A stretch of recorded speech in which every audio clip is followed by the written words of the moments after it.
의대 정원 확대 문제를 두고 정부와 의료계 모두 파격적 결단을 내리지 못하면서 갈등의 골은 점점 깊어지고 있습니다.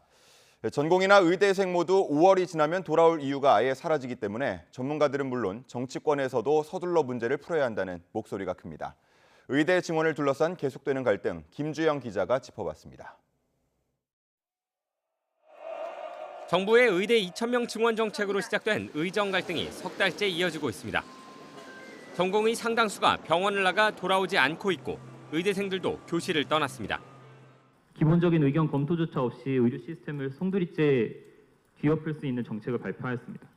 이번 사태에서 전공의는 젊은 의료 전문가로서 전문성을 외면받았습니다. 5월이 지나면 전공의 수련이나 의대생 교육은 정상적으로 이뤄지는 게 사실상 불가능합니다. 휴진과 사직에 동참하는 의사들도 점차 늘어날 것으로 보이는데 전망은 어둡기만 합니다. 갈등의 핵심 주체인 정부와 의사들 모두 한 발도 물러설 수 없다는 입장이기 때문입니다.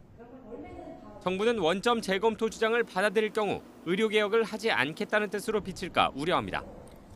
정부는 의료개혁을 흔들림 없이 완수하여 국민의 건강을 지키는 헌법적 책무를 다하고 국민 여러분의 지지와 성원에 보답하겠습니다.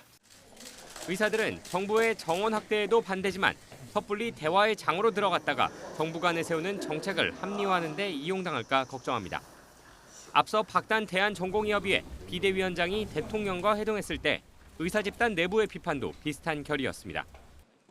상황이 이렇다 보니 대통령과 야당 대표의 영수회담에서도 의정 갈등 문제가 다뤄졌지만 구체적인 해결책은 나오지 않았습니다. 의료개혁에 대해서는 민주당이 협력하겠다고 한 데 대해 정부 여당 또한 크게 환영하는 바입니다. 의료개혁의 필요성에 대한 공감하는 부분은 어느 정도 얘기는 있었다고 좀 볼 수가 있을 것 같고요.